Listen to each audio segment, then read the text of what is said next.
Assalamu alaikum. Welcome to another video. I am Ahmed, one of the IELTS and PD instructor at Edify Group of Companies. आज की video में बात करेंगे some common topics या फिर question types जिनकी आपने प्रिपरेशन करनी है for your upcoming IELTS exam if you are going to appear in your IELTS exam in October somewhere. तो आप इन थोड़े से क्वेश्चन के ऊपर फोकस कर सकते हो, चाहे फिर वो 28 अक्टूबर के आसपास है या फिर वो 28 अक्टूबर के आसपास है। तो कुछ कॉमन क्वेश्चन टाइप्स हैं जो कि रिपीट हो रहे हैं और कोई पैटर्न है जो कि चलता आ रहा है, तो आप अगर उस को ज़हन में रखते हुए थोड़ी सी प्रिपरेशन कर लोगे तो it might be beneficial for you. First of all I would like to talk about speaking.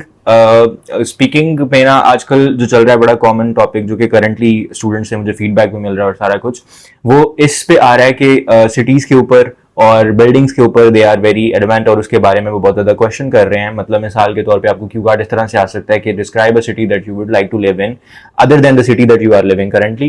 तो आप पाकिस्तान की कोई भी और सिटी बता सकते हो जो आपको थोड़ी सी फैसिनेट करती है और आप ये बता सकते हो कि आप उधर क्यों रहना चाहते हो। मिसाल के तौर पर यू कैन सेलेक्ट इस्लामाबाद और because it's a capital city, it has white clean roads and all the buildings and all the public sectors and all that thing।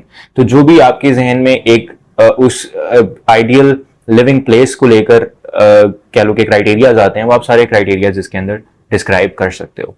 और थोड़ा सा जो कि I think I have always noticed that student struggle is to answer the questions which are related to historical buildings. अगर historical building से related कोई question आते हैं तो वो उसको इस तरह से फ्रेज करते हैं कि आपको लगता है कि शायद ये बहुत ज्यादा मुश्किल है इसको आंसर करना, although it is not very difficult.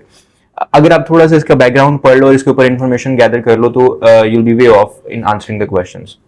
इसके अंदर वो कुछ इस तरह से सवाल पूछ लेते हैं कि हिस्टोरिकल बिल्डिंग और मॉडर्न जो आर्किटेक्ट है उसके अंदर क्या डिफरेंस है, क्या गवर्नमेंट्स को हिस्टोरिकल जो बिल्डिंग्स हैं उनको प्रिजर्व करना चाहिए, अगर करना चाहिए तो किस तरह से प्रिजर्व करना चाहिए, क्या आपकी कंट्री की गवर्नमेंट जो है वो इसको प्रिजर्व करने में क्या किरदार अदा कर रही है, and do you think there are some more improvements in this, और this is how you can prepare for all of these question types. So I would highly suggest कि if you are going to appear in October for your IELTS exam then must prepare for these two topics. एक तो आपका city से related और दूसरा historical building से related. Some word कहीं ना कहीं जनरल क्वेश्चनिंग में या फिर क्यू गार्ड में हो सकता है कि ये जो क्वेश्चन है ये रिपीट हो जाए, तो that is going to be super helpful for you. अगर आपने पहले से पढ़ा होगा आपके पास आइडियाज होंगे और आप आराम से 2 मिनट उसके ऊपर बात कर सकते हो। अब अगर हम बात कर लें लिसनिंग और रीडिंग के कंपैरिजन की, हम हमेशा यही सोचते हैं कि रीडिंग जो है that is going to be really super tough और लिसनिंग उसके कंपैरिजन में ईजियर आती है।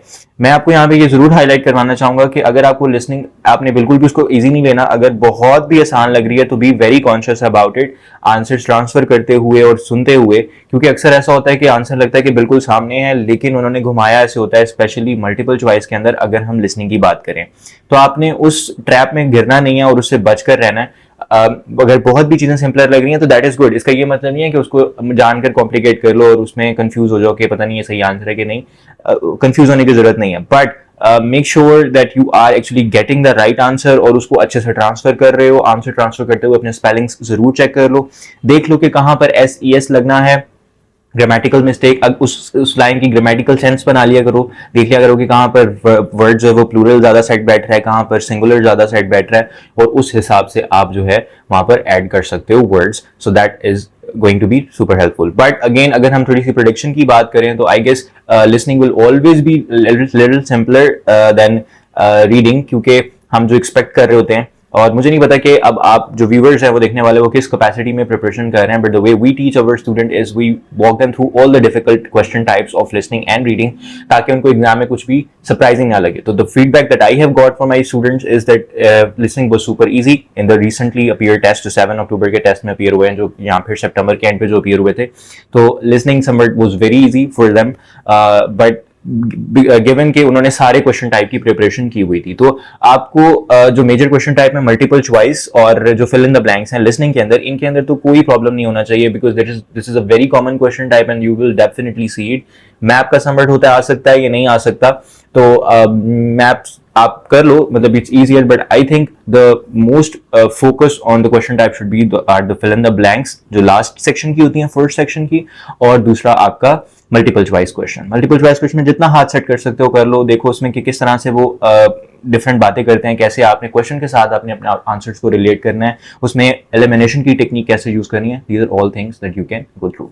अच्छा, अब फॉर द रीडिंग के लिए जितने भी मेजर क्वेश्चन टाइप हैं वो आपकी फिंगर टिप्स पे होने चाहिए। ऐसा कोई भी मेजर क्वेश्चन टाइप नहीं होना चाहिए जिसका आपको अंदाजा ना हो, पता ना हो, जो आपने प्रैक्टिस ना की हो।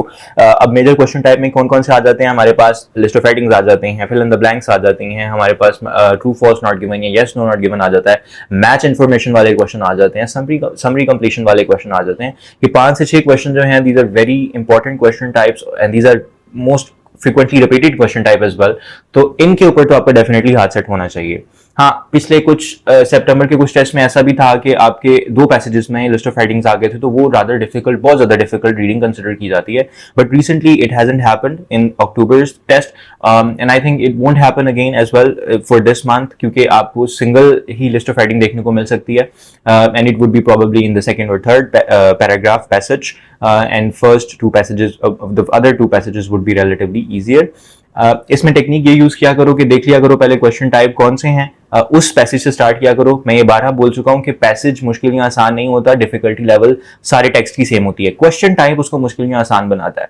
तो लिस्ट ऑफ राइटिंग वाला क्वेश्चन टाइप, उसमें ऑब्वियसली आपको वो ढूंढने में टाइम लगता है कि कहां से इसको आंसर आना है और क्या करना है। आपको 2-3 दफा पढ़ना पड़ता है पैराग्राफ, तो that takes a lot of amount of time, right. तो इस वजह से क्वेश्चन टाइप वाले एनालिसिस किया करो कि कौन सा है, और उस हिसाब से फिर उस पैराग्राफ को पहले, उस पैसेज को पहले अप्रोच किया करो जिसके अंदर इजियर क्वेश्चन टाइप है। तो आपका टाइम सेव होगा, आपको कॉन्फिडेंस बिल्ड होगा, और लास्ट अगर मुश्किल में लेट से आपको थोड़े बहुत अंदाजे भी लगाने पड़ते हैं because of the lack of time, तो you can and it won't affect your overall score. So these are the 3 major things I think that I wanted to share with you, and you should prepare for them if you are going to appear for your test in October.